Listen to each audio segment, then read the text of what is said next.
ایران نے ایک بڑا اعلان کیا ہے اور کہا ہے کہ وہ متحدہ عرب امارات سے ٹیکس وصول کرے گا۔ ایک ریگولیٹری جورسڈکشن اس نے جو اپنی جاری کی ہے اس میں اس نے بتایا ہے کہ آبنائے ہرمز جو ہے وہ خلیج عمان سے لے کے خلیج فارس تک آتا ہے اور اس میں دو بہت اہم پورٹ ہیں یو اے ای کے، اور اگر ان دو اہم پورٹ سے کوئی بھی سامان تجارتی سامان نکلا اور وہ آبنائے ہرمز کی طرف آیا، اس کے نئے ریگولیٹری جورسڈکشن میں آیا، نئے فریم ورک کے اندر آیا، تو اس کو ٹیکس دینا پڑے گا اور اس کے بغیر وہ وہاں سے نہیں گزر سکتا۔ میرا نام اظہر علی خان ہے اور آپ دیکھ رہے ہیں آج کی بات۔ آبنائے ہرمز پہ ایران نے اپنا کنٹرول بہت مضبوط کر لیا ہے، اس حد تک کہ اس نے آبنائے ہرمز کا نیا نقشہ جاری کر دیا ہے، نیا ریگولیٹری فریم ورک دے دیا ہے، اپنی جورسڈکشن بتا دی ہے اور وہ بتایا ہے کہ ایک طرف کوہ مبارک جو ایران میں ہے وہاں سے لے کر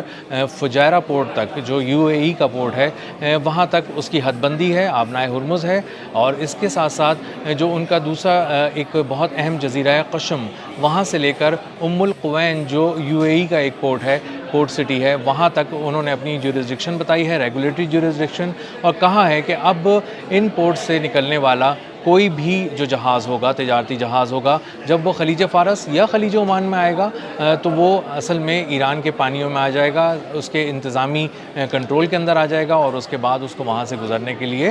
ٹیکس دینا پڑے گا۔ فجیرہ پورٹ بہت ہی اہم پورٹ ہے، وہاں سے تیل کی بہت بڑی ترسیل ہوتی ہے، اس کے علاوہ دیگر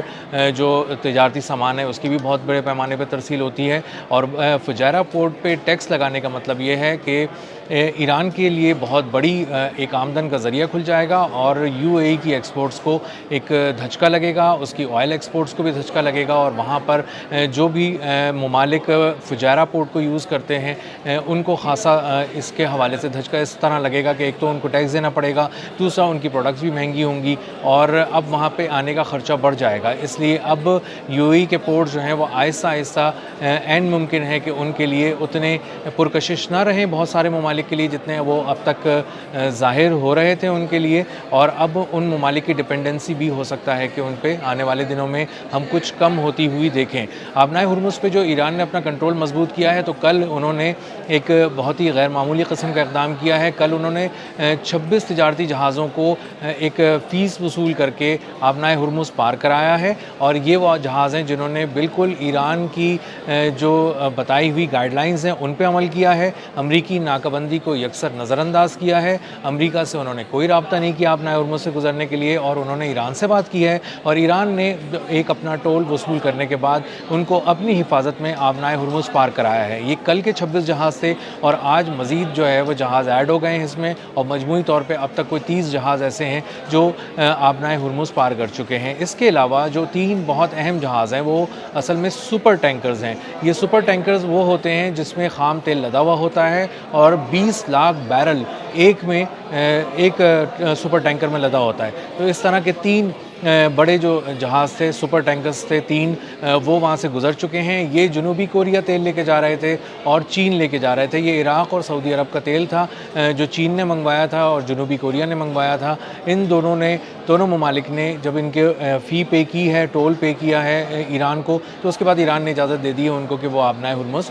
پار کر لیں۔ اب جو طریقہ کار ہے وہ ایران نے بتایا ہوا ہے، اور اس پر امریکہ نے کہا ہے کہ ہماری ایک خلیج عمان کی طرف ایک بہت بڑی ناکہ بندی ہے جس میں 15,000 اہلکار ہیں، بہت سے وار شپس ہیں، اور ہم ایران کو کسی طرح کا ٹول وصول نہیں کرنے دیں گے، اور اسی طرح ایران کی مدد سے گزرنے والے جہازوں کو بھی روکیں گے۔ لیکن ہو یہ رہا ہے کہ ایران نے اپنی جو مضبوط گرفت ہے آبنائے ہرمز پہ وہ دنیا کو دکھا دی ہے، اور دنیا یہ دیکھ رہی ہے کہ کس طرح ایران ایک ایک کر کے جہازوں کو پار کرا رہا ہے اور اپنی شرائط پر پار کرا رہا ہے۔ اور ایران نے کہا ہے کہ جس ملک کو بھی اپنا جہاز پار کرانا ہے، جس شپنگ کمپنی کو اپنا جہاز پار کرانا ہے، وہ ایران میں انہوں نے ایک ای میل ایڈریس دیا ہے۔ تہران میں وہ ای میل ایڈریس پہ جب وہ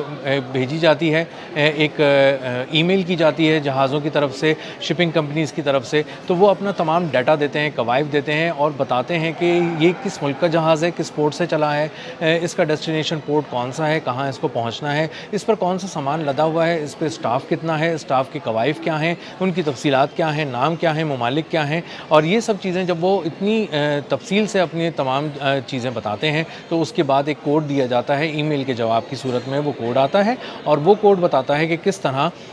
یہ کوڈ آپ کو دے کر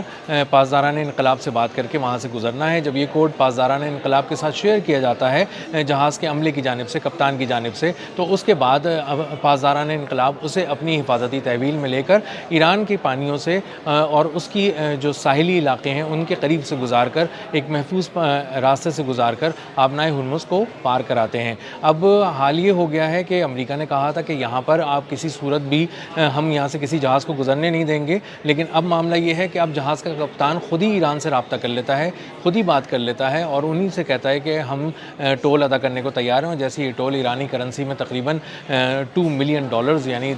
20 لاکھ ڈالر کے مساوی ایرانی کرنسی میں جب وہ دے دیا جاتے ہیں، پیسے ادا کر دیے جاتے ہیں، تو وہ ایران اس کو گزرنے کی اجازت دیتا ہے، اور ایران یہ تمام پیسے اپنے مرکزی بینک میں جمع کرانا شروع ہو چکا ہے، اور اس کو کم از کم 2 ہفتے ہو چکے ہیں وہ کامیابی سے وہاں سے جہاز گزار رہا ہے، اور اس کے ساتھ ساتھ وہ اس بات کو انشور بھی کر رہا ہے، یقینی بنا رہا ہے کہ امریکہ کی ناکہ بندی کا اس پہ کوئی اثر نہ ہو۔ امریکہ گو کہ اپنی سی کوشش کر رہا ہے، اور 2-4 ایرانی جہازوں کو اس نے تکلیف پہنچانے کی کوشش کی ہے، روکا ہے، ڈائیورٹ کیا ہے، لیکن مجموعی طور پہ ایران اپنی ایکسپورٹس کو بھی جاری رکھے ہوئے ہے، اور جن ممالک کو وہ حفاظتی حصار میں یہاں سے گزارنے کے ان کے جہازوں کو یقین دہانی کرا رہا ہے، وہ اب تک اس میں کامیاب بھی ہوتا نظر آ رہا ہے، دکھائی دے رہا ہے، اور دنیا کو اب اس بات کی سمجھ بہت اچھی طرح آ گئی ہے کہ اگر یہاں سے گزرنا ہے آبنائے ہرمز سے تو ایران سے بات کرنا پڑے گی، کیونکہ ایران کا ہی اس پہ کنٹرول ہے، امریکہ کا یہاں پر بظاہر کوئی کنٹرول نہیں ہے۔ اور اس کے ایک ثبوت یہ کہ جاپان کی وزیر اعظم جو ہیں، خاتون وزیر اعظم، انہوں نے مسعود پزشکیان ایران کے صدر کو فون کیا اور کہا کہ ہمارے 2 جہاز ہیں جو آبنائے ہرمز کے قریب ہیں، پھنسے ہوئے ہیں، اور ہم سمجھتے ہیں کہ آپ ان کی حفاظت یقینی بنائیں، ان کو یہاں سے گزرنے کی اجازت دیں۔ تو نہ صرف ایران نے ان کو گزرنے کی اجازت دی، بلکہ ان سے ٹول بھی وصول نہیں کیا، اور جاپان نے اس پر بے حد تشکر کا اظہار کیا، ان کا شکریہ ادا کیا، اور بتایا کہ آپ نے یہ ہمارے لیے ایک غیر معمولی قسم کا قدم اٹھایا ہے جس پر ہم آپ کے بہت شکر گزار ہیں۔ تو ایران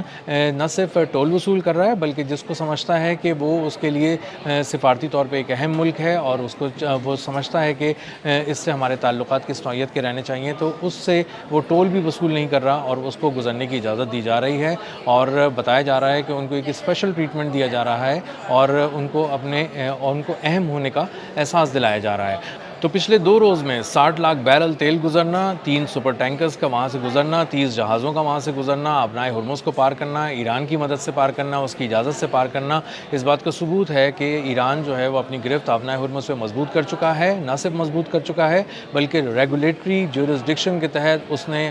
متحدہ عرب امارات کو بھی اپنی حدود کے اندر لے لیا ہے، اور اب اس کو پتہ چلے گا آنے والے دنوں میں متحدہ عرب امارات کو کہ وہاں سے نکلنے والے ہر جہاز کو ٹول دینا پڑے گا، اور فجیرہ پورٹ اور جو القوین ایک پورٹ ہے ان کا، وہاں تک جو ہے وہ یہ اسٹریٹ آف ہارمز اب ڈکلیئر کر دیا گیا ہے، اور وہاں سے نکلنے والے جہازوں کو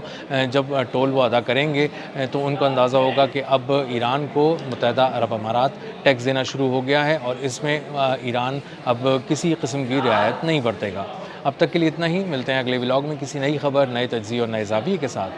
اللہ حافظ۔